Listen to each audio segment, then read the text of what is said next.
All right. So a very good afternoon to all the participants present in today's online international conference on global trends in English language, literature, and linguistics. I would like to begin. I would like to welcome all the participants present today for this event.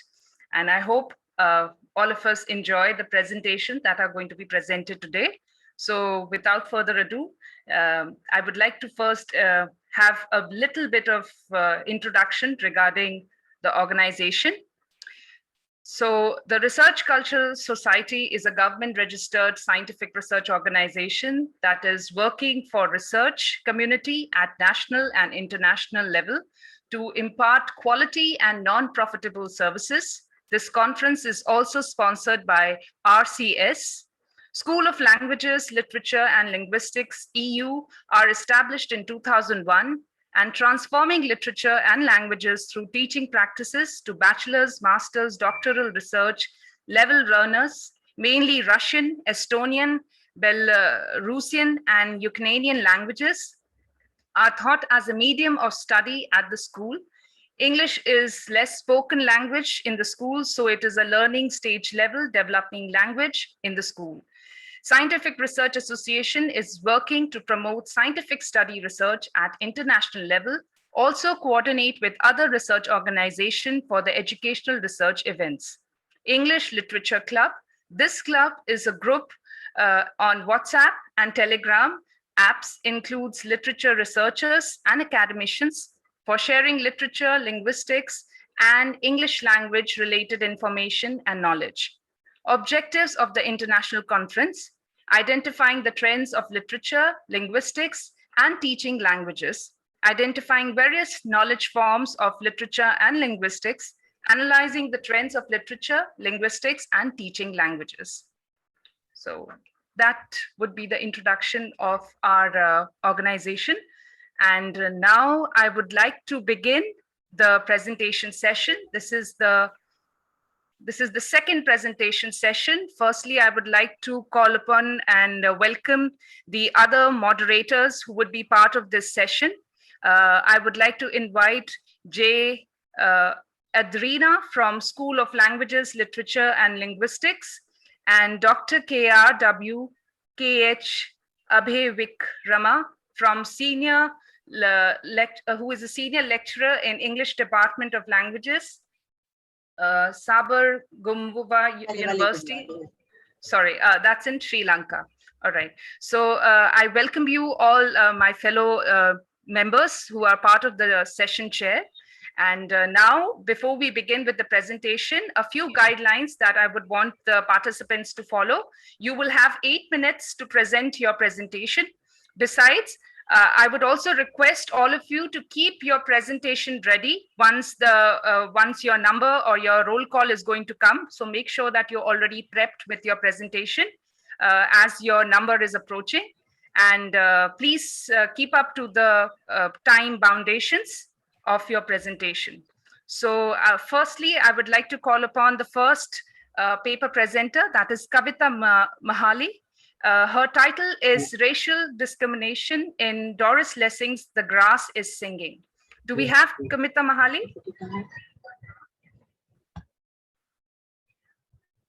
Yes, ma'am. Yes, Kavita, are you, you're not visible. Kamila Mahali, Assistant Professor, NKBMG College, Chandosi. The title of my paper is Racial Discrimination in Doris Lessing, The Grass is Singing.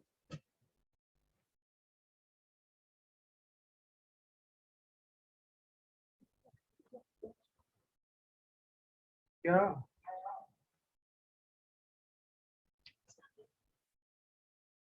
Racial countries, it is a hostile and negative feeling of ethnic group or people toward another and the action resulting from such attitudes. The aim of this study is to reveal white superiority in the relationship between the Black natives and the white people, which leads to racial insulting acts that are apparent in the story. The paper shows that the personal relationship between white people and the Black people that is applied by the white people In this case, Mary Turner, Dick Turner, Charlie Slater, and Tony toward the black natives.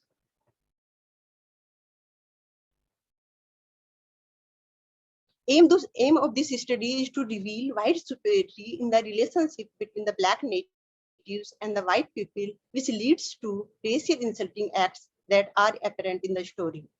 The paper shows that the relationship, the personal relationship between white people and the black people that is applied by the white people, in this case, Mary Turner, Dick Turner, Charlie Slater, and Tony toward the black natives.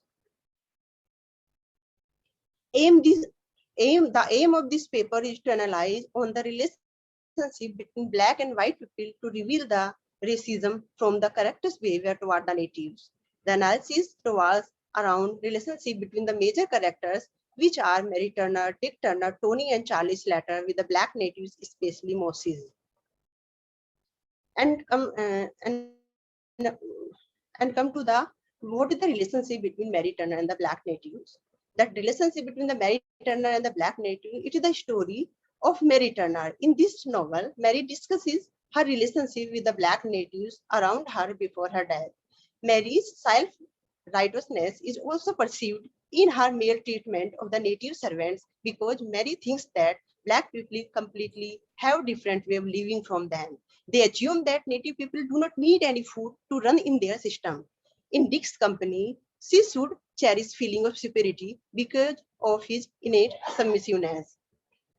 But in the absence of Dick, she has to exhibit her assumed superiority, and this prompts her to bully her servants ceaselessly for little ignorable mistakes. Her strict vigilance of the household, particularly the kitchen and the store, deprives Samson of his understood 1/3 of the daily provision of the family. The next servant also suffers a quick dismissal, and so does the third. He rather puts untimely end to contract, accusing Mary of sheer negligence of his needs to food and rest. I quote it, she had forgotten completely about his need to eat. In fact, she had never thought of natives as needing to eat at all. This illustration shows that the black servant being too dominated by her and tries to prove that the control she has over the servant is still relevant. But then Moses is employed as the new housewife of the Turner household, and this brings an imminent change in Mary's life. Mary is disturbed by the distorted image of her own total self in his eyes, and by the just opposition of her dead father and Moses in a strange electro complex. And come to the relationship between Charles Slater and the black natives. Charles Slater is a post-Paris white master in southern Rhodesia. The white people consider that they are the superior race, which are above all the other races. The sense of superiority is a form of racism, where the white race often tends to look down at the other races. It is therefore no wonder that Charles Slater would condemn the Turner for their isolation from the usual lifestyle of the settler whites. Similarly, it does not surprise us when we get to see his shrewd schemes to grab this land so that he could heap more wealth for himself. But what comes to strike us most is Slater's peculiar response to Mary's murder. In the first place, he condemns Mary for getting herself killed at the hands of a native servant. Secondly, he seems to be only too keen to conceal the actual causes of the murder. And come to the relationship between Dick Turner and the black natives. Dick Turner is a white master and spouse of Mary Turner. Both Dick and Mary fail to understand that their marriage actually resulted in the fatal harboring of two conflicting worldviews under the same roof. Although both Mary and Dick are married, but their behavior toward the natives are different. While Mary's behavior is rude toward the natives, Dick on the other hand is calmer. He thinks that treating the servants properly prevents them from leaving their job as his workers in the farm, for it is harder to find the new one if he had a bad reputation. Dick is very considerate toward the natives. I quoted, between Samson and Dick, there was a perfect understanding. Dick locked everything, but always put out more food than was needed for any meal. This extra food was then used by Samson, unquote. And come to the relationship between Tony Master and the black natives. Tony Master is a young man of 20 with a good conventional education who has come to make good in the country. He is glad to have landed a job so soon after his arrival, when he is engaged by Charlie Slater to train under Dick Turner for a month. Tony is surprised that Mary is totally dependent on Moses. He thinks that a woman is stark made when he sees that Moses dressing Mary one afternoon while Dick is away in the fields. When he wanted to explain why Moses had to kill Mary because he felt wronged by her, he is brushed aside by both Slater and Denham, who tell him that it is in the nature of natives to steal, murder, or rape, as anger, violence, death seem natural to this vast, harsh country. Tony is bewildered as Charles quietly takes commands of the situation, dismisses any theory that Tony may have to offer regarding the murder of Mary Turner. Tony is a newcomer to South Africa and does not know how things work here. And come to the conclusion. In the end, we can say that racism is a crucial problem which cannot be solved since white people who believe that they are better than people from other races. Lessing has portrayed this problem in an artistic way with other dimensions, such as women's rights. The writer has represented the white people who do not believe in equality between races. Although all her life, Lessing fights against the racism and demands equality for native rights, she also treats her servants in a good way. Finally, the writer suggests that we should work hard to illuminate all aspects of inequality between people because no one should be treated as an animal or less than human. Thank you. Here, good afternoon, delegates and research scholars and assistant professors from various universities all over the world. And I'm here delighted to present my research paper in international conference on global trends in English language, literature, and linguistics. My paper today I'm going to present is Ray of Hope in Hapless Situations of War and Death in Dylan Thomas, Ceremony After a Fire Ride and After the Funeral.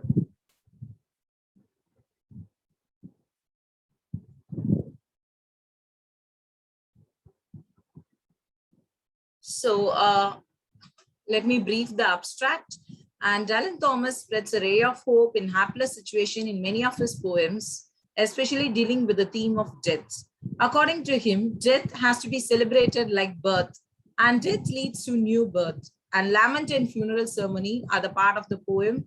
People drudging in such hapless situations, but in literature or life, elegy also ends with a ray of hope as the mourners realize that death is an inevitable part of life and the dead becomes one with the cosmos. Thereby, the universality of death is same for all, be it the mourner or the dead. Dylan Thomas' Ceremony After Fire Ride deals with the death of a newborn baby in an air ride during the wartime. And as the mourner of the dead, the poet brings in the complexity of death, and while attempting to draw meaning for the absurdity, he strives to overcome by the Christian notion of attaining salvation and the eternity of life through death. After the funeral is also an elegy written in the memory of Anne Jones, Dylan's aunt, who owned a Fern Hill where he would spend his summer vacations. And Dylan, as a grief-stricken boy, mourns for the death of his aunt. He criticizes the hypocritical mourners who veil their real emotions like the pony of tears. And the mourners are depicted as mule prizes and race.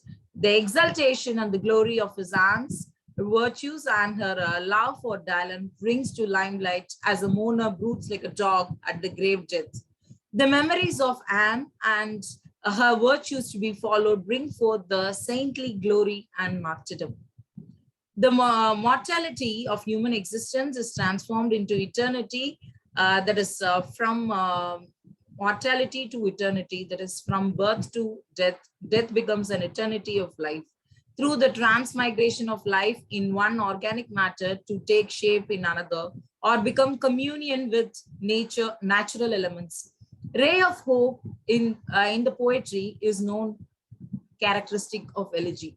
This kind of optimistic perspective is achieved in the poetry through faith in Christian tradition, rituals, crucifixion of Christ, universality of death, hope through music and mass, and love as an ultimate virtue of life, triumph of life against death, and transformation from mortality to eternity through the communion with the elements in nature. And this paper analyzes the ray of hope in hapless situations, especially Death represented in two of the elegies, Ceremony After a Fire Rite and After a Funeral, written by Dylan Thomas. An introduction to the poem. Ceremony After Fire Rite was written in 1945 and published in 1946 under the collection Death and Entrances. The subject of the poem is an innocent infant dead in war, completely burned in the arms of its mother. The poet sheds light upon reality in attempting to comprehend the complexity and absurdity of death. The just-born child encountering death is paralyzed with the depiction of the future of the motherland engraved in war times. After the Funeral is a poem written in 1938 and published in 1939 in tribute to Thomas and Anne Jones, who died of cancer in 1933 under the, it is written under the book, The Map of Love. The poem criticizes the superficiality and the hypocrisy of the social conventions in mourning without any real attachment towards the dead. It presents the feelings of a boy and solidarity and emptiness caused after the funeral of Aunt. And the poem shows that shows how the individual is affected by the grave death of his relative, and gloomy atmosphere is created to represent the depressive and grave mourning. And the themes that are dealt to prove my research work is war and death, universality of death, grief, cry of grief, conventional prayer and glory and exaltation, mortality to eternity, hope through music and mass, and triumph of life against death. And there is a hope in love. Actually, Ceremony After a Fire Rite presents love to be the ultimate value and experience in life through line, love is the last light spoken. When the world is destroyed and violated by the violence of war, love can only endure the promise of continuation of life and the love of the God as a power to save the world, which is the main belief that guides the Christian life. The idea of love is considered to be the positive energy in the after a funeral and helps man to survive against the odds and absurdity of death. Love remains a cry, reaffirms the force of life. The eternity of love confers optimism in life to overcome the despair, and the sense of emptiness is caused by death and pangs of separation.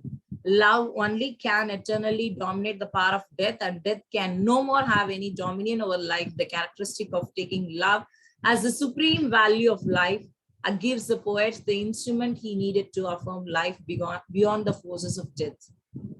And universality of the death affirms more hope in poet as well as the readers. And the absurdity of the child's death in the anonymous streets of London is significant, as the child is not an ordinary child, but represented as the community, the whole community of London people who were victimized in the tragedy of war. The child's death illuminates the problem of death in the human existence due to war. The universality of death becomes eternally true with the death of the first man, that is Adam. And a newborn child is symbolic of the pulse of life, but the death is the destruction of the distorted city itself with distorted people due to war and commotion. The sorrow of the grief-stricken people of so many deaths is evident through the child's death, and the hope to recover and rebuild their lives is achieved through conducting music and masses at cathedrals in this poem. After the funeral, the funeral ritual at church is a depiction of mere puritanical hypocrisy in mourning, birds forming the cross, showing the sacrificial nature of death, and the poet attempts to involve the elements of nature in the mourning. Ackerman, as he considers these poems to be to have religious images, and these religious images depicts the celebration of life against death, and the universality of child's oneness with the sea, oneness with city and masses, and oneness with the first man. And the child has already overcome death by being united with nature and people. The death can have no dominion over the child, as even John Donne says. And hope through music and mass. Talfan Davis compares the mass in the poem is more of Catholic to the mass conducted in the after a funeral, which is a Protestant mass, and dealing with mere funeral oration and preaching, whereas the ceremony after fire rite presents a mass as a real ceremony with priests, the body of the Christ, and chants and candles and fires. And the mass can be of the Christian mass as well as the centrality and or the universality of death. That is, it is not just the death of an individual, but a mass death. And the music elevates the grief-stricken souls in the last part as the tone of the poem changes from sad lament to cry, grief, and mourning to rejoicing and triumphant music and mass of glory and ecstasy, as per Ackerman comments it. And hope for the origin of new life from the child's death is originated from the child united with the sea, which symbolizes the origin of life and plays a vital role in the creation of the world. And from mortality to eternity, the transformation of mortality to eternity of the dead is expressed in After the Funeral through the bardic attempt of the poet. The poet intends to preserve the memory of his aunt by praising her virtues. The glorification of his aunt as a saint and her humility is in sharp contrast with the hypocrisy of Puritan society. The mortal being is glorified as a saint and considered to be a martyr is a kind of transformation of the person from mortality to eternity. The poet's nostalgic memory of his life with Anne spent in Fernhill and his recollection in his poems is a kind of transforming her glory from mortality to eternity. And in the ceremony of the fire rite, in the ceremony after the fire rite, mortality to eternity can be measured as a way of individual becoming one with the elements of nature. The universality of the child to the great folk of people of London, to the first man, and to the elements like sea, elevates the glory of the child before its birth. The womb of the mother becomes a grave for the child due to the fire rite, and for the child would want to live eternally in the womb. Here I come to the conclusion. Thomas transforms the death of the individual into mythological importance in these poems.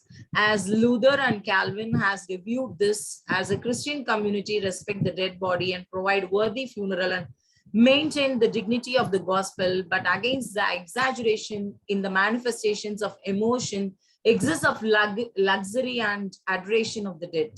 For Thomas, religion should show a brave and optimistic attitude towards death and express real emotions towards the dead in the funeral ritual rather than the superficiality of the mourners, and in the agreement with the Christian belief in the resurrection of the body. The concept of overcoming death is made possible for mortals to integrate the individual to the forces of nature. Faith in resurrections, as mentioned in the Bible, can help an individual to overcome the reality of death. The hope for resurrection is any other form of organic matter through natural cycle is Thomas' unique dealing with death in his poetry. The chosen poem exhibits a great measure of hope for the deprived heart.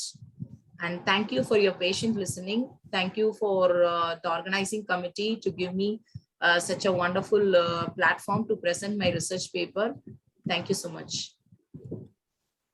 Thank you, ma'am. That was very optimistic perception regarding Dylan Thomas's work.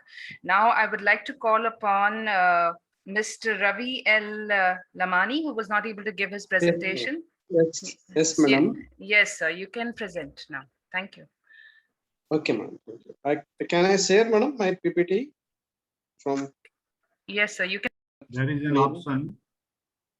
Sir has studied the concept of human relationship and cultural consciousness. Literature is a mirror of society and novel is a medium of human reflection. With this quotation, Anita Desai trashed the theorizing of the same and how far they have proved the effectual in categorizing domestic experience and how the process of human relationship and domestic life have colored the creative work of the Desai, and who has been the chosen for this study. And however, the special focus on as the relationship and diversity of culture asks for the healthy and equally relationship. It has the pleasure to touch the sacredness and dedicated the sacrifice without losing one another the ideal dignity and genius respect. Anita Desai, a portrayal of a female character, the incredible special, the senses she can display the unmistakable fascination for the inward activities of the ladylike mind. It is the additionally the uplifted when they grow up with the multidimensional specialists of the general public. In her 4 books, Anita Desai especially the Carry the peacock wise in the city. Where shall we go this summer? What's more, the fire on the mountain, the remain as the expressionary models for the outline of various types of mental issue. And it has been the expression, the endure on the mental and the clinical investigation and its the complexity. It is the fairly a mental report on the breaking down of human the connection regarding a name of the psychological sickness. Yes, psychological sickness, and they cite the further status that the youngsters the developing under the hypocritical, the guardians and monsters, and she feels that the self-acknowledgement is the something the contrary to anxiety, and she has the concern herself with the inner conflict of her characters, mainly women characters. She presents sometimes the conflicts her female characters as if she were sitting in the mind of woman. And Inta Desai emphasizes is on the internal mind of her characters, their fantasies and secrets of and attention of lives and usualness. Concerning the characters, Anita Desai says that I am interested in characters who are not average, but have the retreated, who being the drive into seeing the extremity of the despairs, and so turned against or made the stand against the correct. It is easy to flow with the correct. It makes no demands. It causes no effect, but those who cannot follow it, those here carries out the great no, and who fight the current and struggle against it. And it is derived from Anita Desai's words that her characters are not normal. They are the revolts and participate in the savaries, and they battle against the overall the current. They feel antagonist, and there the clarivate the struggle in the after reflects of the impact with the individuals, also with the society. Anita Desai's exemplary novel of Fire on Mountain, the anxiety of 2 ladies, Nanda Kaul and Ila Das, and a young lady Rakha, is distinguishedly depicted.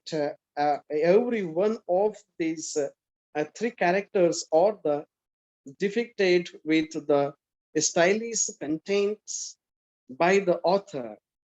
Anita Desai describes the postman who came out of the shadow and fold the mountain on the road. And see, capture what brilliant characterization of Nanda Kaul, and her account is another additional legitimacy to the novel. The book that contains and the moment the subtlety of the everything, the including trees, bees, and creepy travels, birds, and celebrations, everything. And another work clear light of day, encounters the enthusiastic strain on the account of her the inability to adapt to the progressions of time, and Bimala has a tribute troubled what happens adolescence since her folks invest their energy with thoughts and scaffold and discards their kinds totally. And to escape from the what happened obligation, Tara weds the buckle in view of the affordable the processing factor and the passionate strain. She loses her the hold of this the present reality and a conversation with her own self. Another work in the custody by Desai is the conflict between the dialects Urdu and Hindi, or guiltiness and debasement and great and insidiousness, unawareness and uplifting achievement of disappointment on poor and rich people. And lastly, I come to the conclusion part. Her strong point is the human mind, and there is a frequenting investigation of the mystic self in her books.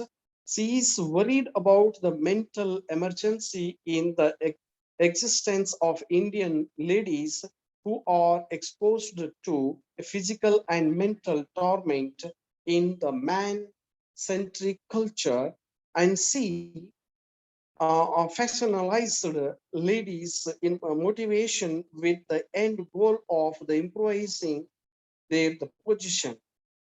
And the culture is an association with the strong feelings among people or among a group. Truly speaking, culture and the conscious equilibrium of a human mind is the many things, and to many people it delineate the feelings with the sentimental outcome of affair of human being. It needs together needs and describes against the emotional background.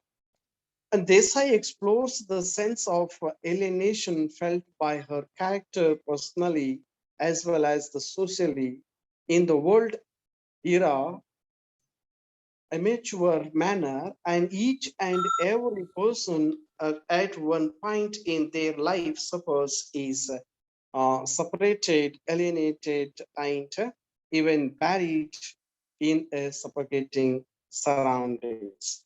Thank you very much.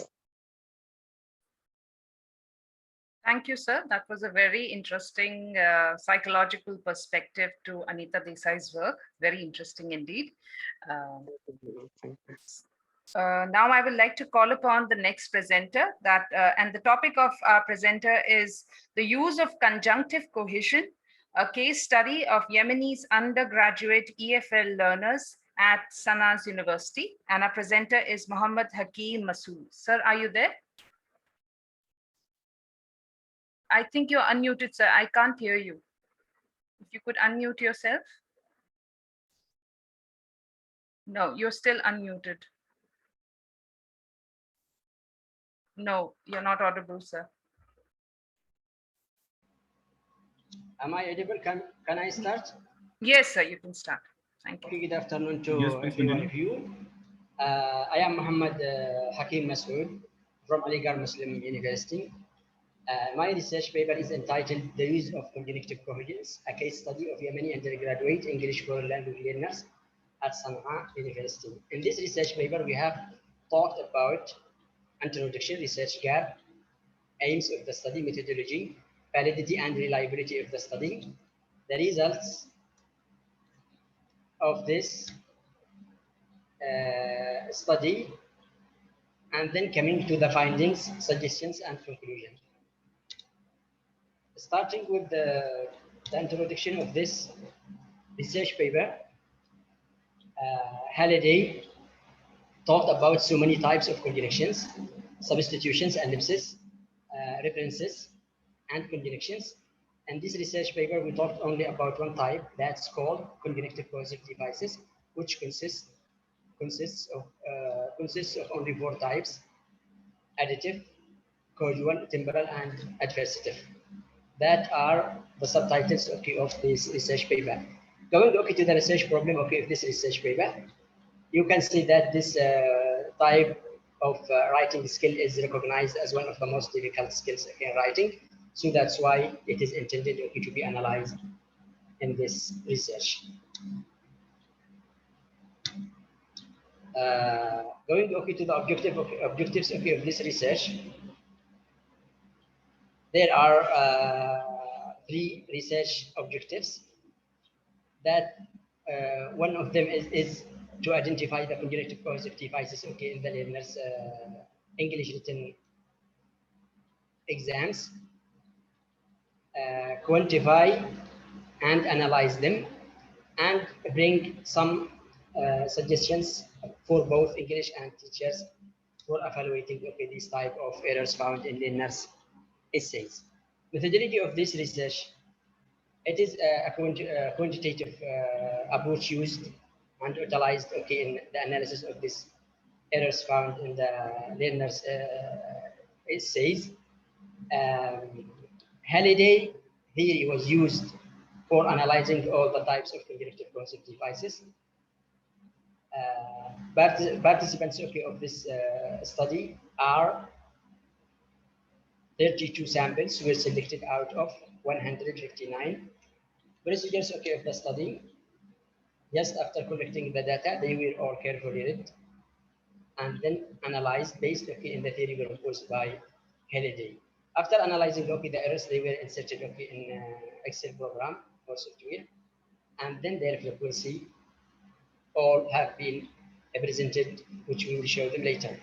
Validity and reliability of this study. One of the most validity and reliability of this research is that they are final English written exams where the students seriously have written their essays, which have been collected and analyzed.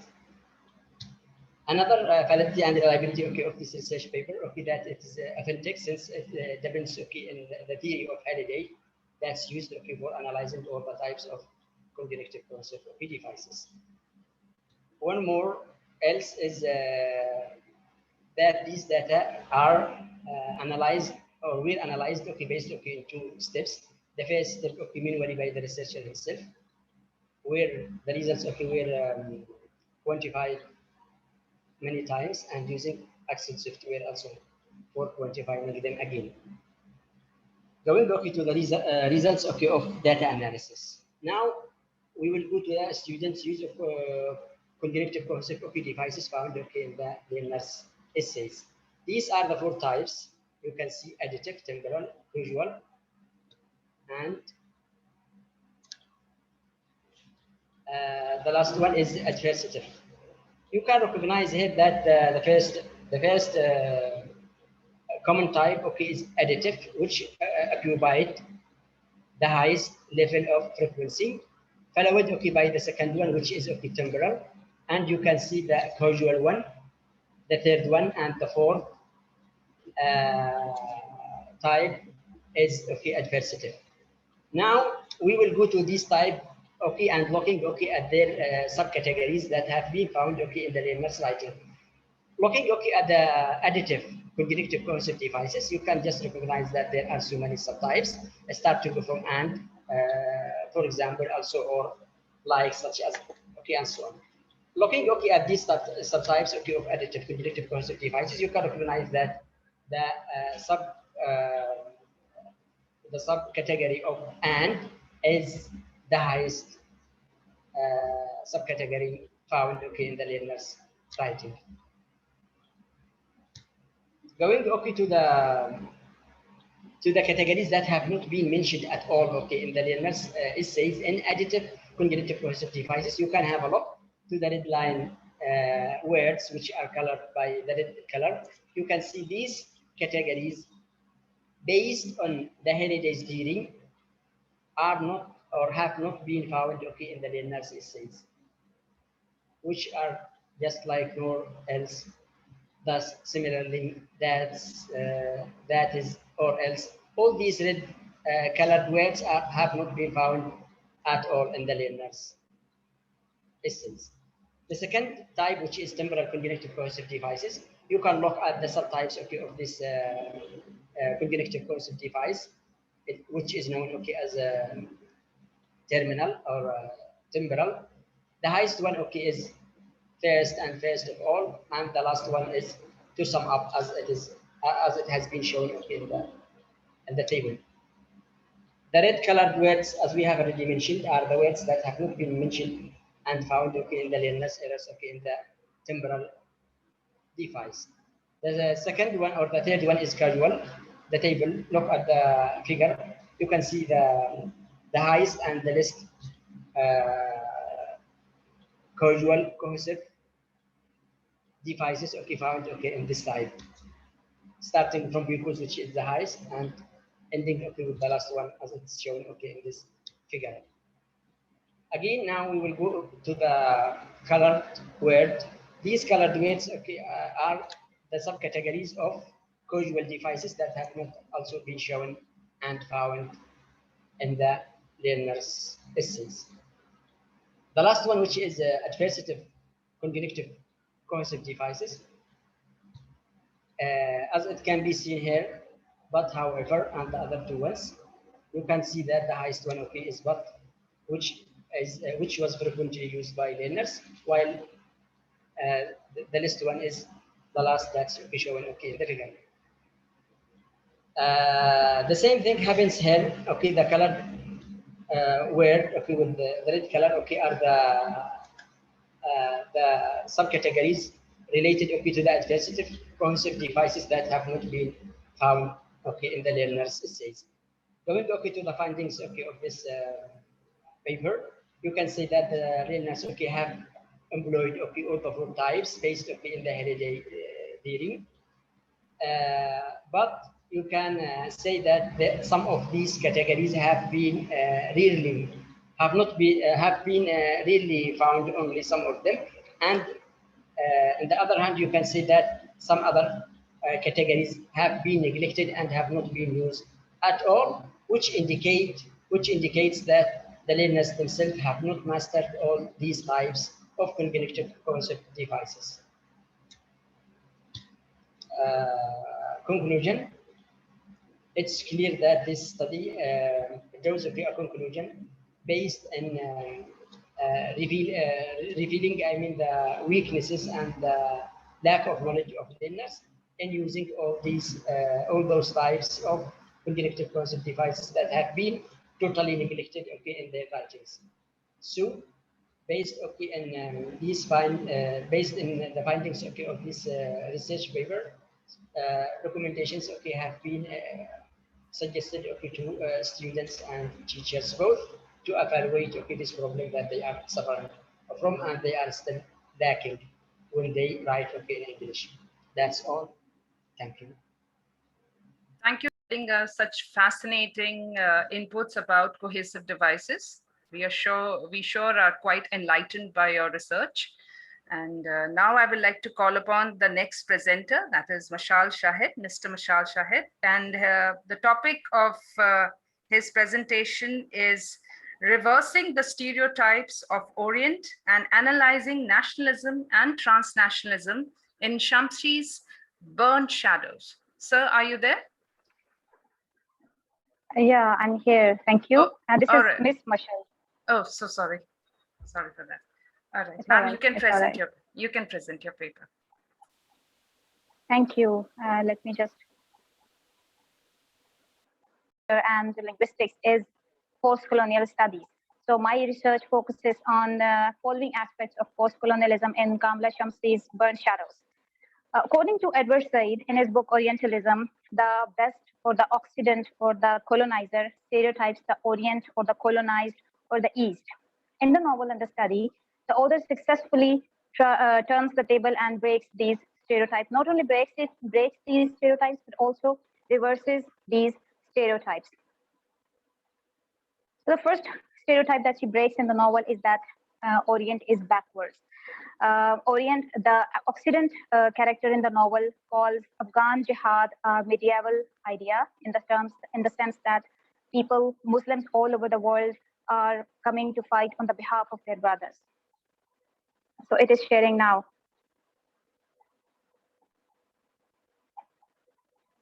Yes, please continue.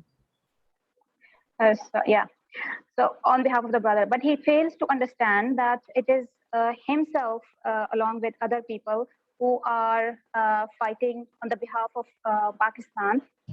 So he is himself inadvertently calling backward. The second stereotype that Kamila Shamsie breaks is that Orient is cut off from the progress of Western history. Well, in the novel, CIA agent's cover is blown by the local intelligence officer, and also an 14-year-old Afghan is shown very familiar with the AK-47 weapon. So it shows that the Orient is not as much cut off from the history of Western history as the Occident thinks to be. The third stereotype broken in the novel is that Orient is timeless. The Occident considers an ex-Indian still an Indian. After it has been the partition 1947, but he still considered the character Sajjad as an Indian, and also he tries to keep the relationship of master and slave, even though partition has occurred many years ago. And also the Occident, the ex-colonizer, conforms with the rules of Indian courtesy, which shows that it is not an Orient which is which is conforming to the rules of Occident, but the other way around. The fourth stereotype broken in the novel is that Orient is strange, which means oddly different, unusual, and bizarre. And a colonizer's wife confesses rather that they know nothing about Delhi beyond their narrow circle. So this thing breaks all the stereotypes based on the fact that they have made all the stereotypes on the basis of assumptions rather than knowing the facts and getting to know the people. Also, Americans are called too scared and angry to make a rational judgment, which means that it is not only Orient which is irrational and abnormal, but also Occident can be in certain unusual circumstances. The last stereotype broken in the novel is that Orient is feminine, is stereotyped as feminine, passive, submissive, and exotic. So the Occident's wife says that he is playing boys' game in exotic locations of the world. But we see in the novel that the Occident has to face much difficulties in Pakistan, in Afghanistan, and in this whole area. It is not exactly that much passive, submissive, and exotic as it is stereotyped to be. The second part of my study research shows that the use of new Englishes by the author. New Englishes means the refashioning of English to accommodate the cultural practices and interpretations. So she uses the word ghamkhwar and proves that ghamkhwar has no equivalent in English, which proves that English is not as rich and as you could say accommodating to the local practices. And she uses the word chup and does not give its meaning but gives its meaning after 1.5 pages, and in the meantime asserts her superiority as a post-colonial writer. The last part of the study is about the nationalism and transnationalism. Kamila Shamsie, being a diaspora writer, ping-pongs between these two ideas, nationalism and transnationalism. In nationalism, she has given the hybrid character Raza, who is in a liminal position, who longs for home in Karachi. So this is a nationalistic element or sentiment, and also she gives the local secret agencies having an upper hand over the CIA, which is the Occident institution. But the nationalistic elements ends over there, and then she moves towards transnationalism, because in herself, she said in one of her interviews to the Bloomsbury Publishing that she does not believe in the idea of clash of civilizations, and so we can say that she believes in transnationalistic elements, because there is no mention of nationalistic movement in the novel. Also, Sajjad, he's been shown as a mimic man, previously who lived in the culture in the India, and also he's not as much patriot as given in any nationalist writing. The democratic system of USA accepts the hybrid character in its fold, and thus it shows that she is a nationalistic writer. But at the end of the day, at the end of the novel, she is even unable to justify the transnationalism because the Raza, who is in a liminal position, is thrown into jail, though he has been the one who has been collecting nationalities all over the world and can be called a nationalistic representation. And Kamila Shamsie, being a diaspora writer, shows her confusion over transnationalism through Raza by saying, how did it come to this? He wonders.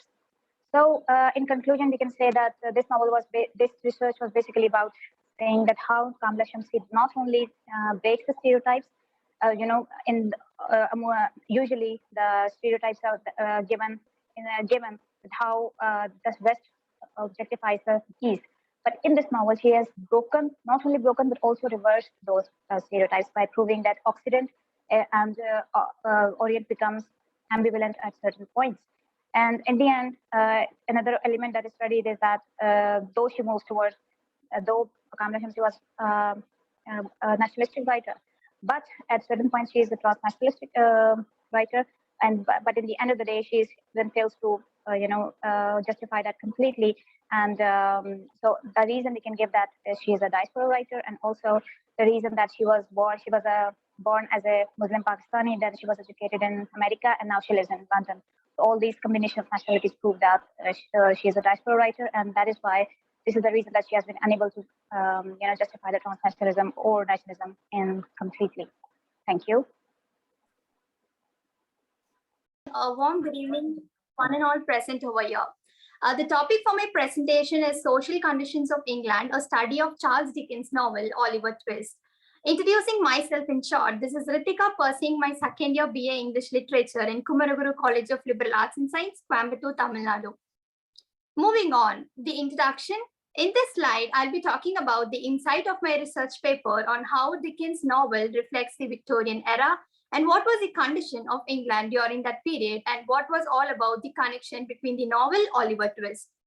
Introducing the author Charles Dickens. Charles John Upham Dickens was born in 1812, is known for his famous fictional characters, and he is coined as a Victorian author because his novels provide great insight into Victorian society. He was an advocate for social justice and he fought for the rights of the poor and unprivileged, and his works were often reflected the need for social change and reforms. And Charles Dickens, in his novel, which was published in 1838, Dickens has expressed the social crisis that happened during that time. Also, Charles Dickens has portrayed a beautiful character called Oliver Twist, a young orphan who is the protagonist of the novel. So this study aims at understanding the background of the Victorian era and also Dickens' perception of various social conditions of England. There was a lot of social issues during the period from 1837 to 1901, which caused poverty or the differences between the classes, social injustice and cruelty. And society faced unprecedented wealth and power. And what is Victorian era all about? So this was a period of Queen Victoria's reign from 1837 until she died in 1901, which was marked as sweeping progress and ingenuity. It was a time of the world's first industrial revolution, political reform, and social changes which took place. Moving on, so the main purpose of this study is to understand the mindset, culture, and the Paris society and the causes for child labor, and to comprehend the England society's value and how dominance changed the lives of people.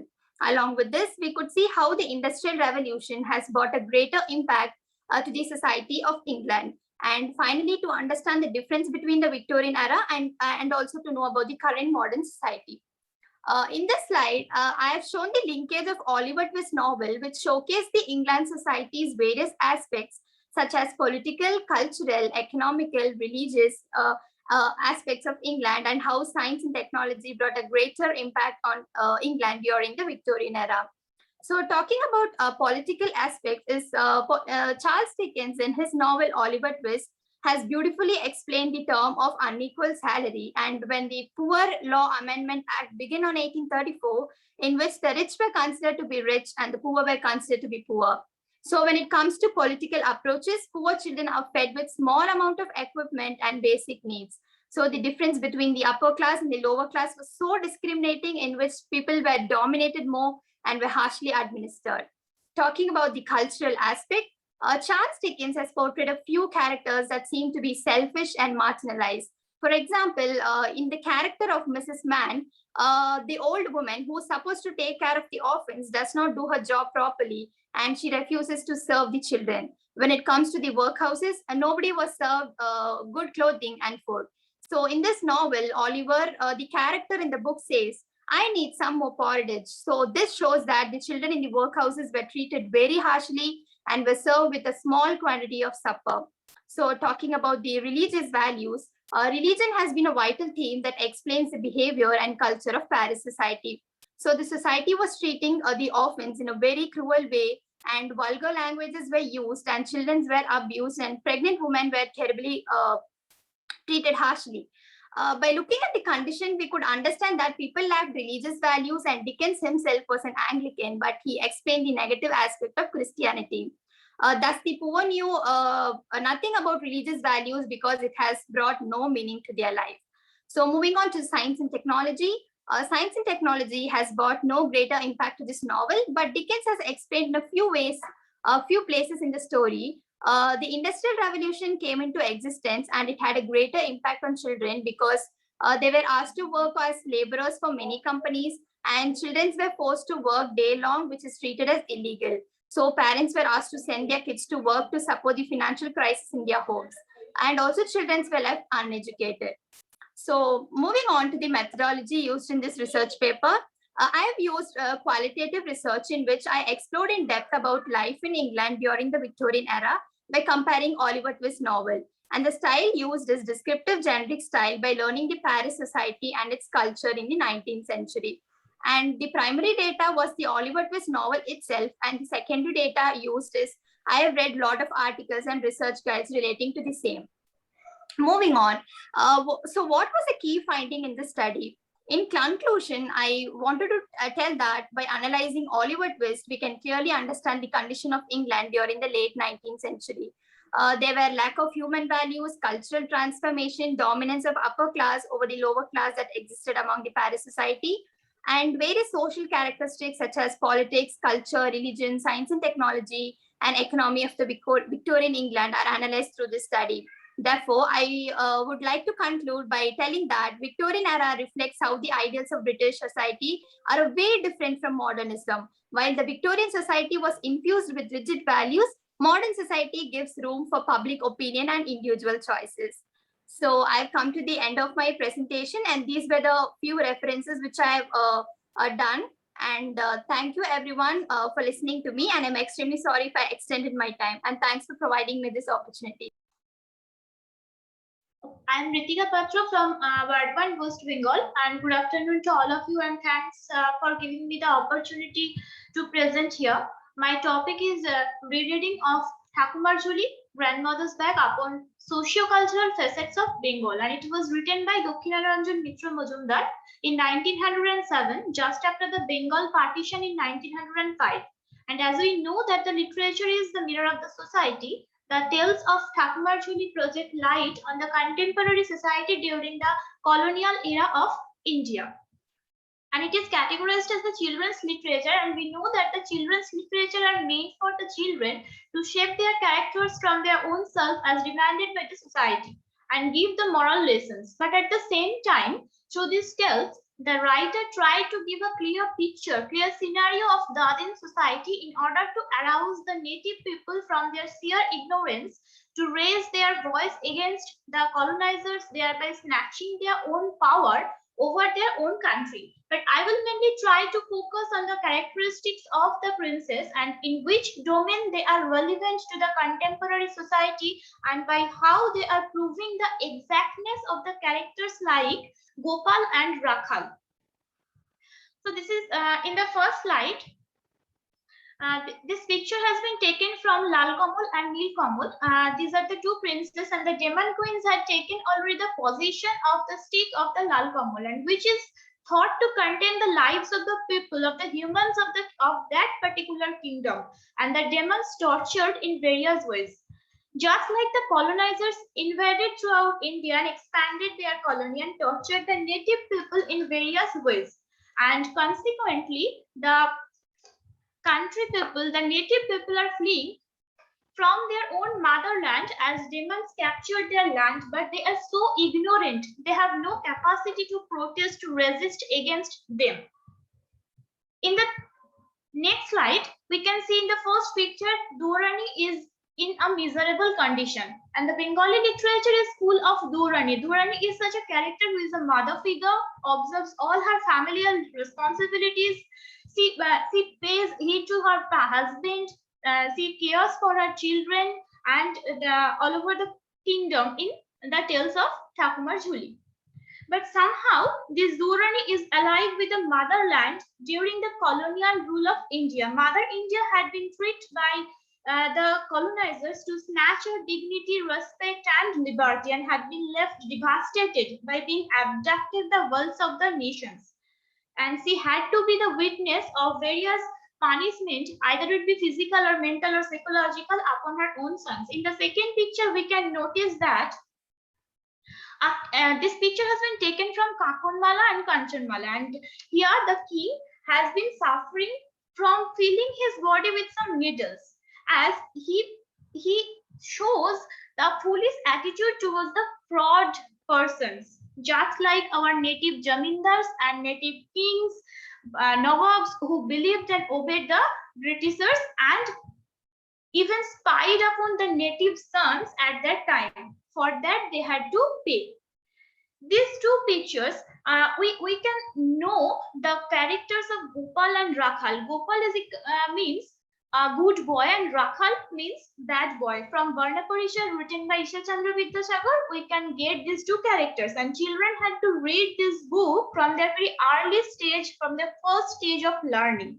And children are because these books for the children, and so that the children can learn to differentiate. Children can be able to differentiate between the two characters, who is good and who is bad, what they should do, so that the society will consider them as a social being. In the first picture, we can see that some princes engage themselves in various types of entertainment, in destroying wildlife, causing bloodsheds, and taking the lives of his own countrymen. But in the second picture, we can notice some other princes who are risking their lives for the betterment of the society, and thereby taking the responsibilities towards her family, towards her parents, and moreover her own country. Like our freedom fighter, those who took the risks of their lives to make the motherland free for the well-being of the country people, taking the country forward to a better future, and thereby with the assistance of these characters like Gopal, the demons have been defeated. These two pictures have been taken from the story of Princess Kalavati. From the first picture, we can notice the two princes who are in the form of monkey and owl, named Buddhu and Bhutum.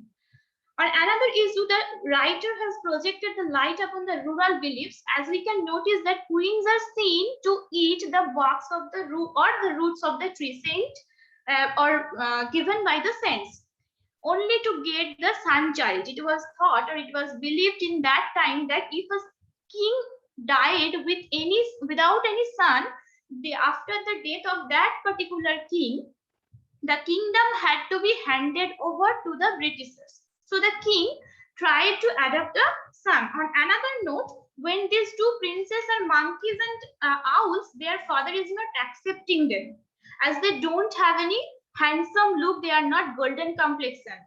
Just like the Britishers considered the Indians as black people, and they thought that the black people cannot conduct any administrative rule, they can only be the slaves of the government.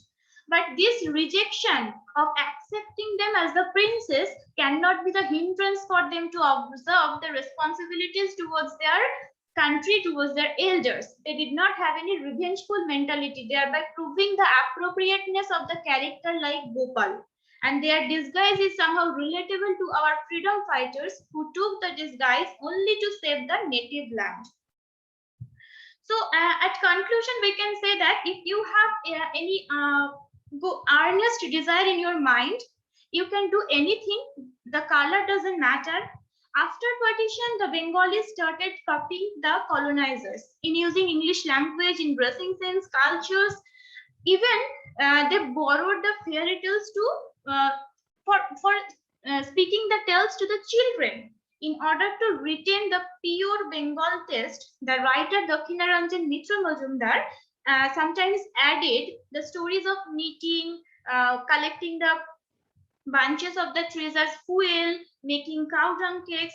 Even he also added the rhythmical songs. In Bengali, we call it Brotochari song, and which gives some moral lessons. And this also will entertain the children to attract them for his own stories, but at the same time, he can keep the taste of Bengal also. And lastly, the society needs both Rakhal and Gopal. Without the darkness, we cannot understand the importance, we cannot realize the importance of light. So sometimes the heroes who have the characteristics of Gopal are adopting the paths of the Rakhal only for the betterment of the society. Rakhal has also the intelligence, mental abilities, qualities, but he is not using it for the good purpose and thereby proving himself as an anti-social. So these are the lessons for the children, but at the same time, this is for the showing the light for the contemporary society. Thank you.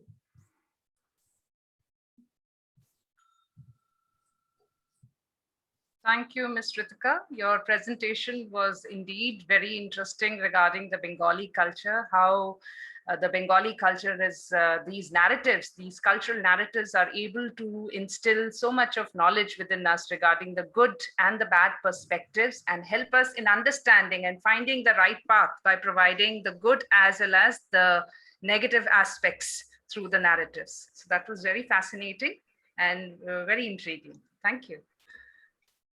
All right, moving on to the next participant now. Sir, you can present your paper. Okay, yes, madam. yes, sir. Is that screen visible, madam? Yes, sir. Yeah.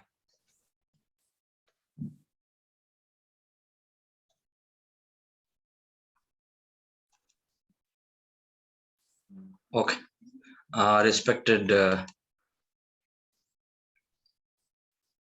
Respected chairperson, organizers, and all my dear friends. Just a minute.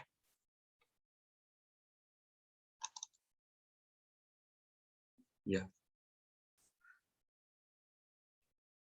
I am B.M. Badige, Assistant Professor of English, serving in Government Teacher College, Lokapur, Karnataka State. Today, I would like to present a paper on the predominance of Chandri in the novel Samskara, written by U.R. Anantmurthy and translated that novel from Kannada to English by A.K. Ramanujan. Introduction. Samskara, A Rite for Dead Man by U.R. Anantmurthy, is a classic of modern Indian literature, a novel about ritual, religion, and Brahminical themes and myths. So this particular novel is contemplating about the last rites of a dead man of Brahmin caste Naranappa, but who breached his caste limits during his lifetime. And here we find the interface between the tradition and modernity. Brahminism is a kind of tradition, and this modernity, Naranappa just crossed his limit. So he is completely influenced by the modern lifestyle. So that's why we find here the interface between tradition and modernity. And this character Chandri is a very dominant character of the novel. Being a beautiful lady, enjoyed life with Naranappa for 10 years. And we find in this novel that the influence and dominance of this character throughout the novel. So here, predominance of Chandri in the novel Samskara. The novel Samskara opened with the death of Naranappa in Duraspura, Agrahara, who is an anti-Brahminical Brahmin and lived his life challenging the ways and beliefs of Agrahara. So he is always objecting the lifestyle of the great Acharya, Pranesh Acharya, who is, we may call great saint, practicing all the Brahminical activities. And Chandri, the concubine of or mistress of Naranappa, informed the death of Naranappa to the Pranesh Acharya. The novel opened where Naranappa died, and this lady Chandri informed the death of Naranappa to Pranashacharya. She put then there started how to cremate the dead body of Naranappa. Why? Because he is already crossed his limit practicing non-Brahminical activities. That's why there is a problem, and who has to pay for all those things, for funeral ceremony and all those things. But finally, all the people of Agrahara started discussing about this, and this lady, Chandri, put all her jewels before them and asked them to use that for the expenses of funeral of Naranappa. So I can quote the lines of the novel. Suddenly, Chandri did something that stunned the Brahmins. She moved forward to stand in the front courtyard. They couldn't believe their own eyes. Chandri loosened her 4-strand gold chain, her thick bracelet, her bangles, and placed them all in a heap before Pranashachar. She mumbled something about all this jewelry being there for the expenses of the right, and went back to stand in her place. So in this way, she just gave all her jewels for the sake of funeral ceremony of this Naranappa. And Chandri was really a good human being. She never tried to cheat anyone. She lived with Naranappa for 10 years, and she served almost all his friends, and being just living in that Agrahara for 10 years, she never just tried to cheat anyone. That is the greatness of this character Chandri. And Durga Bhatta also appreciated the taste of Naranappa, that he chose such a beautiful lady and compares her to Matsya Gandhi. So that's what the greatness of that great impact of this Chandri in that Agrahara. And even Sripati makes a comment on the beauty of that Chandri with his friends. And she had a great devotion to Naranappa, serving him much more devotedly than a wedded wife. So this is the great relationship between Naranappa and Chandri.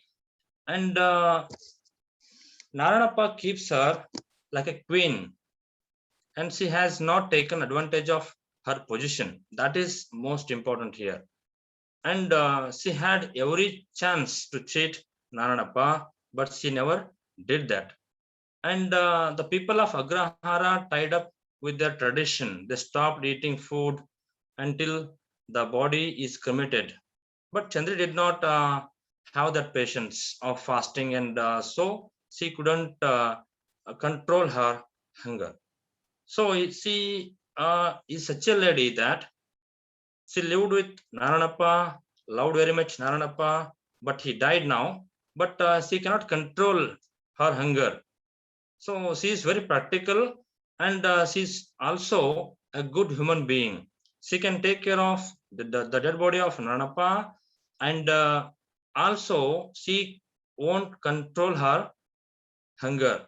So she just tried to eat something. And she was sleeping in the veranda of Pranashacharya for the sake of Naranappa also. And she is very flexible in her nature and adjust with time. That is the great nature of this lady, Chandri.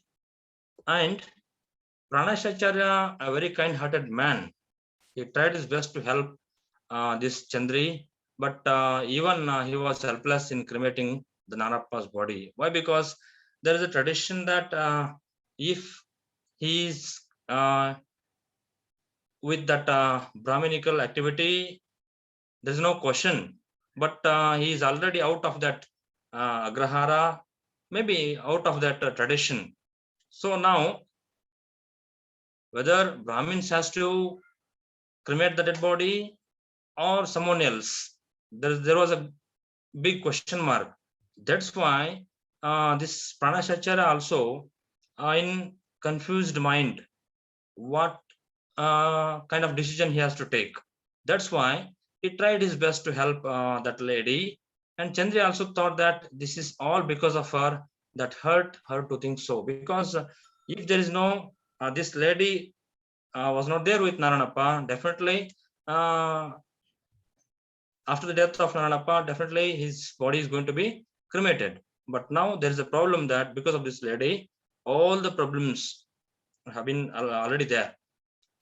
In the words of Pranashacharya, we can find that how great Chandri, how dominant Chandri was. So here we find that why did Chandri spoil everything with her good intentions? So the great Pranashacharya, great saint, is telling these lines. Why did Chandri spoil everything with her good intentions? This is very important thing. And maybe she was a prostitute, but her practice, her lifestyle, she is more than a great saint. That's what even Pranashacharya is telling about. So this is very difficult to face such a lady who is neither proud nor humble about her position. This is most important here. So here we can find some lines from the novel that, but no sin will ever rub off on her. Born to a family of prostitutes, she was an exception to all the rules. She was ever auspicious, daily wedded, the one without widowhood. How can sin defile a running river? It is good for drinking when man's thirsty. It is good for a wash when man's filthy. And it is good for bathing the God's images with. It says yes to everything, never a no. Like her, doesn't dry up, doesn't tire. So this Chandri has been compared to a pure river like Tunga, which is flowing in Karnataka. So that is what the purity of Chandra. It is just like a pure river, always flowing, always flowing. So that's what it is a symbol of purity. So that's why such lady, in the words of Pranashacharya. So she lived her life for 10 years with Naranappa very happily. But the only sad thing is that her long life has not borne any fruit to her. This is the only problem. This is the only lack. This is the only thing that she don't have any child out of their relationship. That's what the worry is that. And she would like to have a child, and remembering her mother's words, sitting at Maruti temple, imagined about the child to get child from such great person. She even imagined she would like to have a child from the great saint like Pranashacharya. So that's why here is a line that 10 years she lived with Naranappa, she still hadn't had a child. If she had born a son, he could have become a great musician. If a daughter, she could have taught her to dance, classical style. She had got everything, yet had nothing. She sat there looking at the little birds, what whirred and perched on the trees. So this is what at one side there was Naranappa's dead body, At one side, her imagination, understand, to have a child from at least this Pranashacharya. Chandri symbolized domination, free exercise of desire, and kind of sense which is not only common but more practical according to the nature of the world. She was very natural in her pleasure. She don't have great desires, but very simple things, whatever comes, and she is positively moving forward. She was free to do anything, and when she saw the dead body of Naranappa, she thought that it is not my lover, just a dead body, a carcass, a positive thing, what she had in her mind. So Chandri came out with a word. What was she going to do? Only one thought burned clear. It is rotting there. That thing, it is stinking there. It is belly swollen. That is not her lover, Naranappa. It is neither Brahmin nor Sudra, a carcass, a stinking, rotting carcass. It is just a dead body now. Earlier, Naranappa was her lover, but now it is just a dead body, just a carcass. Understand? I have to cremate. So such Pranashacharya. So even Pranashacharya changed his mind and his tradition, and so he left his Brahminical activity because of this Chandri. So, and sleeping at the veranda without a mat. So she used to be like a queen in Narana. This is Kusum Joshi from Indore. Firstly, I would like to thank you all for giving me this opportunity to present my paper. My paper entitled Reflection of Cultural Change in an Artist of the Floating World by Kazuo Ishii.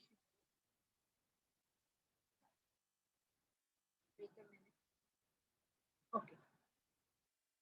So here is the abstract of my paper. Nobel laureate Kazuo Ishiguro is a well-known British author born in Nagasaki, Japan, and moved to Britain at the age of 5 years. He won Nobel Prize in 2017. He also won Booker Prize for his third novel, The Remains of the Dead, in 1989. His novels deal with different themes, mainly based on the background of war. His first two novels, A Pale View of His and An Artist of the Floating World, set in post-World War Japan, mirroring the effects of war on the people and changing social and political norms of Japan. An Artist of the Floating World is the second novel written by Ishiguro, published in 1986. The novel mainly covers the years 1948 and 1950, the part during World War and just after the World War, the time when Japan was suffering the consequences of World War. The period also witnessed the influence of American culture all over the world, including Japan. The novel presents the change in the mindset and cultural values of its new generation faced by Japan. The past and present Japan is compared through the eyes of Masuji Ono, the central character, protagonist of the novel, and he is also the narrator of the story. He is an esteemed artist. He is a retired painter who actively participated during World War to provoke national agendas of government and is now abused by the people. The family institution is also changing, and in the middle of these radical changes, there is the development of an artist trying to negotiate with his family and society. The novel highlights the change in the economic structure of Japanese society, in which honor and respect are replaced with money as the prevailing social value. At the beginning of the novel, we learned that Ono could buy a big house, an important house of the city, just because he is an esteemed artist, not because he is rich. So social values and social status is now changed, and rich people considered as the most valuable in the society. That causes worry to Ono, that can be seen in this dialogue written here. These days, to quote, these days I see it all around me. Something has changed in the character of the younger generation in a way I do not fully understand. And certain aspects of these change are undeniably disturbing. Another example, Ono, when he talks with his future son-in-law at the end of the novel, they discuss how the business world of Japan is changing radically, and the new Japanese companies replacing their old staff with young and energetic workers, Ono asked Taro about the sweeping changes made by Japanese company, and he quickly replied that they needed new leaders with a new approach to cope with new business world. One more example is Ishiro, Ono's 7-year-old grandson. Generally, when children ask about their future occupation, they say doctor, engineer, police, or they name any national hero or national leader. But when Ishiro asked about his future occupation, he says to become president of Nippon Electrics. Nippon Electrics is something, as we know, is a multinational company. The novel also presents how the thoughts of the present generation on the issues like patriotism and heroism are very much different from the old generation. On one hand, the new generation believes that taking part in World War II from the wrong side, from the side of fascists, was a mistake that results in the nuclear devastation, causing physical, economical, and overall mental suffering for the coming generation. Mia, the representative of young generation, considers criminals to those who fought in the war, calling them war criminals. On the other hand, Ono, as a representative of old generation, who even lost his only son during the war, considers taking part in the war and fighting for the country is something honorable. Hirayama Boy is another example. He is a retarded child who mimics patriotic speeches and songs. Before the war, he was praised by the people, but after war, he is abused and beaten publicly for singing those songs and delivering those speeches. The influence of American culture can be seen in Ishiro also. He is fond of watching English movies, and he's a big fan of Lone Ranger. Lone Ranger is a hero that does not belong to his own country. He is an American cowboy. Ishiro even does not know much about his cultural heroes and national heroes. Traditional values, parental respect, and marriage negotiation are another aspect of Japanese culture. In Japanese patriarchal society, women were not free to express their views, but both the daughters of Ono can criticize their father openly. And when the marriage negotiation of Ono's younger daughter failed, his elder daughter blames him for causing the failure of marriage talks, and warn her father to take precautionary steps. The Western influence can also be seen on Japanese art, where Ono is disappointed to see that all finer points of style were quite likely to go unnoticed. Concluding, we can say the novel and artist of the floating world presents the collapse of imperial Japan. On one hand, the younger generation is more adaptive towards change, while on the other hand, it is difficult for the old generation. However, the ending of the novel shows that there is still hope of reshaping the values. In Ono's own word, which is the last dialogue of the novel, to quote, "I feel certain nostalgia and the district as it used to be, but to see how the city has been rebuilt, how things have recovered so rapidly over these years, fills me with genuine gladness. One can only wish these young people well." So in this way, Ono overcomes his hesitations and conflicts concerning his past, stops questioning and blame himself on his past deeds, adapts himself to the new circumstances with a fresh vision. Thank you so much all. Here are my references. Thank you. Thank you for your presentation, ma'am. Through your presentation, Kazuo Ishiguro's novels often have a very strong perception regarding the principle of adaptability, that an individual needs to do that. And this is usually when you have to adjust with new routines and new practices that we definitely got to see through the Japanese culture in this work. So thank you for your presentation. Moving on to the next presenter. The topic of this individual is, this is Mr. Prabhat Kumar, and his topic of presentation is Rohingya Mysteries, a fine balance, a realistic picture of caste oppression in the rural India. Sir, are you there, Mr. Prabhat? Yes, ma'am. Yes, ma'am. Yes. I am audible. Yes, sir, you're audible. You can share your screen. Okay, I shall. In the rural India. The present abstract proposes to analyze the menace of caste oppression in the rural India in the light of Rohingya Mysteries novel, A Fine Balance. For the postmodern readers, the issue of caste oppression might be obsolete, but it conceptualizes Mysteries' understanding of literature as a social discourse, as it reflects the author's concerns for the marginalized. The chapter In a Village by a River, in A Fine Balance, is a realistic picture of caste oppression in the rural India, exposing atrocity, violence, killings, and rape being perpetrated by the upper caste against the Chamar community, and thus relegating them to the periphery of social hierarchy to suffer.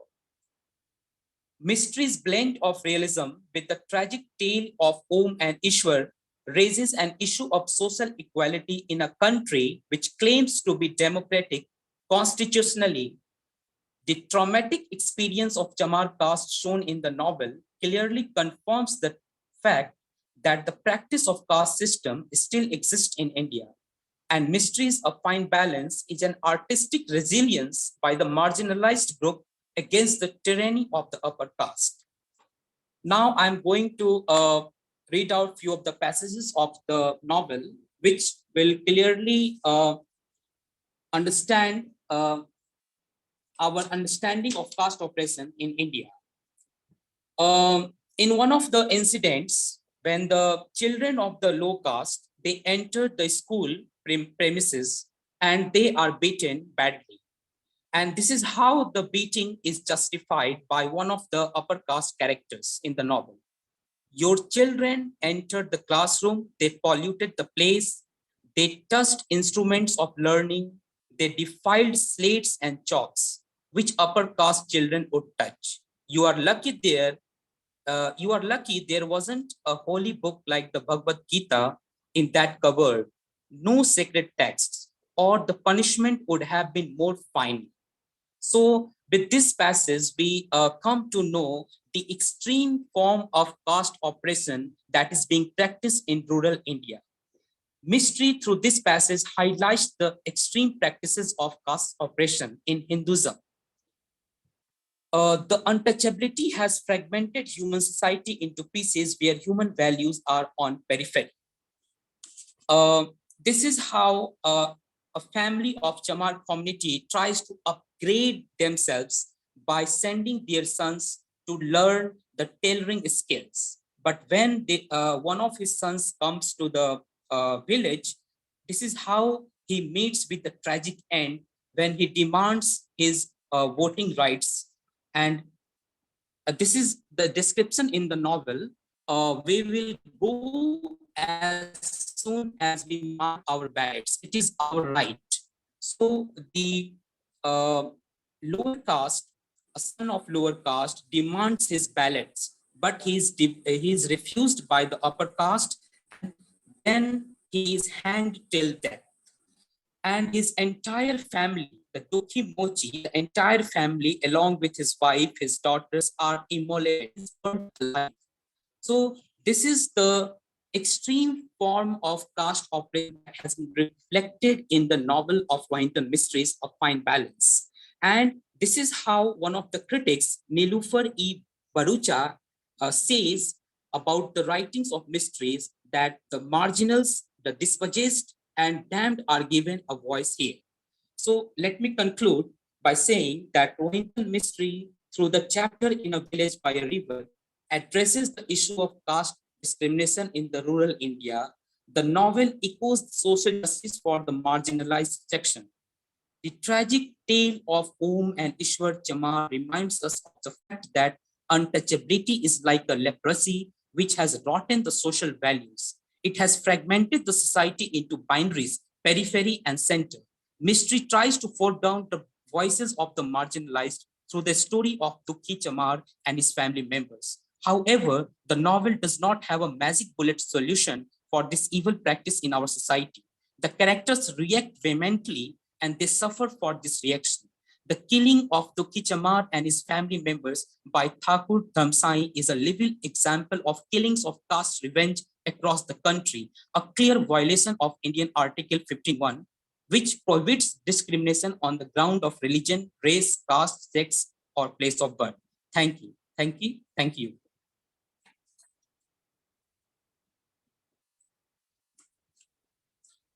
Thank you. I have just finished my paper presentation. Thank you, sir. That realistic perspective definitely did sensitize us about the issues that the marginalized societies experience in their course of life. So that was very wonderful. Thank you. Moving on to the next paper presenter now. This is a joint collaborative work by Neha Prabhakar, Dr. Rakesh Kumar, and Sandeep Kumar.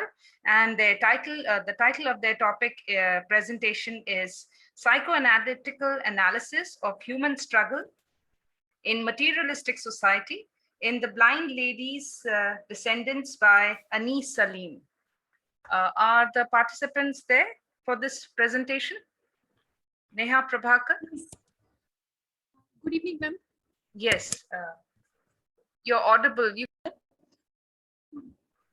From the Department of English in this International University under the supervision of Dr. Rakesh Kumar, HOD of Department of English in this International University, Unna, Himachal Pradesh.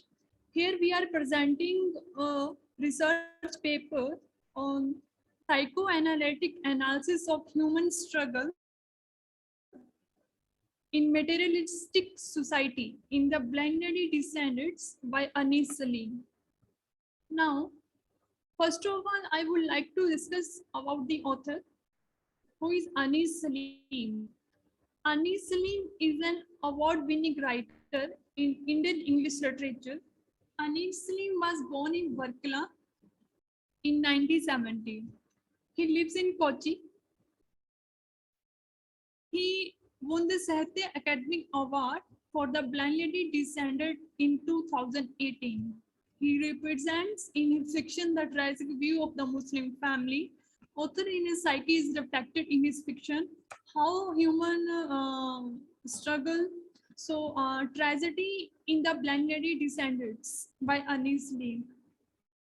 The picture of tragedy in the human life has been very well depicted by Anis Salim in his novels. Characters' dark journey through tragedy has been described in this novel. Tragedy comes in the various form in this novel, like character suicidal activities, mismatched marriage, and along with suicide, people way of polite has also been reflected in this novel. It reflects the effect of tragedy in the human life. Human struggle due to generation gap. Generation gap creates the psychological gap. So a younger generation considered the old generation as non-existential body. For example, in this novel, mother feeds grandmother sleeping pills to get rid of her and wants to gain her property. Actually, in this novel presents the human struggle in the materialistic society, and how the descendants of the grandmother become selfish due to the in order to fulfill their needs in this materialistic society.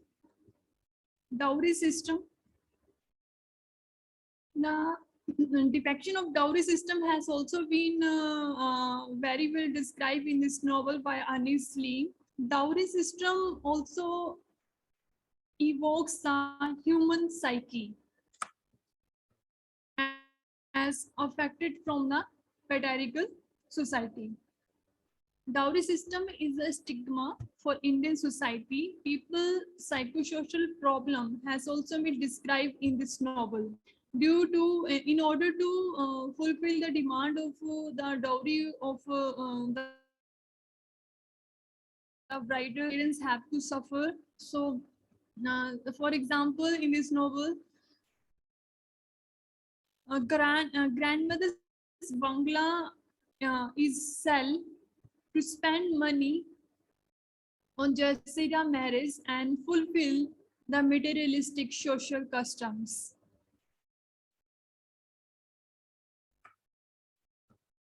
Selfishness. The role of selfishness in the materialistic society has been very well described in this novel. Like selfishness is described as a part of human psyche in this society. Descendants of grandmothers seems to selfish due to certain psychosocial problem in materialistic society. For example, the protagonist sister, the Jasira, becomes selfish in order to gain respect in the society and demands money from her parents.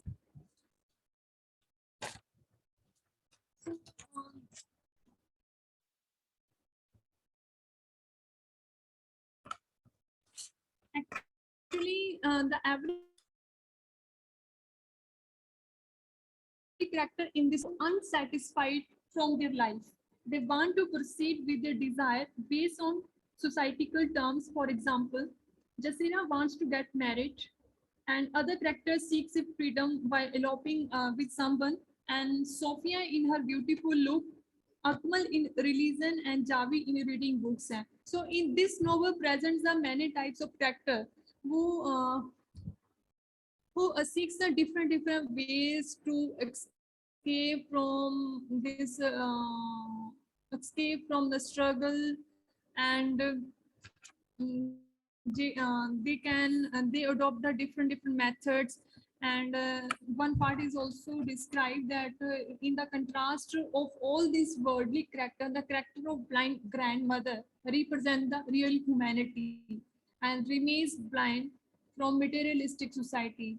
But in the opposite of the blind grandmother, her descendants remains busy in order to fulfill their needs in this materialistic society. As they suffer, and as a result they suffer, and when they becomes able to meet the needs in this materialistic society, some characters commit suicide, and some elope, and some find escape in the religion, and some in other way. And so represent she lives blind grandmother, she lives a life without any distress. The people who could not meet the desires move towards illegal activities like suicide or violence. Mother feeds grandmother sleeping pills. The societal mind has been depicted by the main character in this novel. Actually, this novel is a long suicide note of the main protagonist, who narrates human struggle, his family struggle in this materialistic society. Blind lady is the grandmother of the boy is in this novel. Her blindness symbolize the blindness prevail in human life. So now come to the conclusion. The Blind Lady Descendants by Ernest Flynn presents the human beings as confused with materialistic society. Materialism often makes human beings selfish to the extent that they can even feed poison their parents so that they may inherit their property. It is a fact that materialism holds such an effect on the psychology of individuals that they can indulge in immoral, unscrupulous, and even illegal activities. Human turns towards materialistic to avoid the insecurities. In fact, it creates the hollowness in human relationship. It is often found that materialistic people remain sad, terrible, and neglect their real psychological needs. As a result, some people commit suicide, find death is the only solution. to get rid of this materialistic world. This novel is a long suicide note of main character Amar Hamza, who narrates the disturbed psychology of his family members due to the blindness of immoral values in materialistic world. Thank you, ma'am. That is the end of our presentation. So sorry for that. That was very insightful from your end. I also felt that the session was very interesting. It was very insightful. In fact, the perspectives were very broad. We got to see perspectives from the colonial perspective, the new approaches from our aesthetic domain, but that was in the post-colonial domain, the psychological realm. So all in all, it was beautiful and very insightful for, I'm sure, for everybody present here. So thank you to the organizers for conducting this event and making it definitely a very successful event, because all of us definitely did enjoy the whole session as a whole. So now I would like to give the concluding note. So as a concluding note, I would like to, I'm very grateful that everybody for their presence in this during this time, for their time and efforts for delivering such a beautiful presentation as they have done it. So our best wishes for their future collaboration and participants. So thank you for being a part of this event. Thank you, everybody.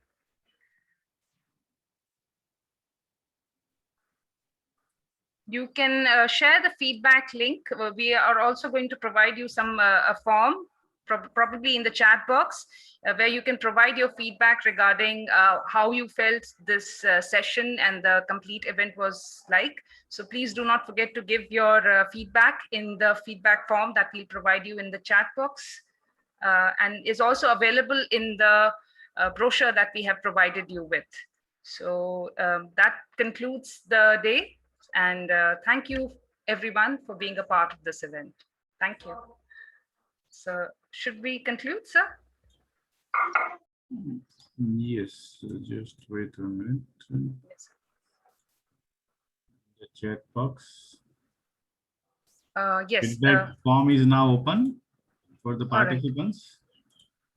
Right. And we have already shared the feedback forms, I think, on the last page of presentation sessions file. So all viewers, participants can check that form. Thank you, ma'am. Sir. Thank you, everybody. Thank you, sir. Yes, we will meet tomorrow. Thank you. Thank you, everybody. Thank you.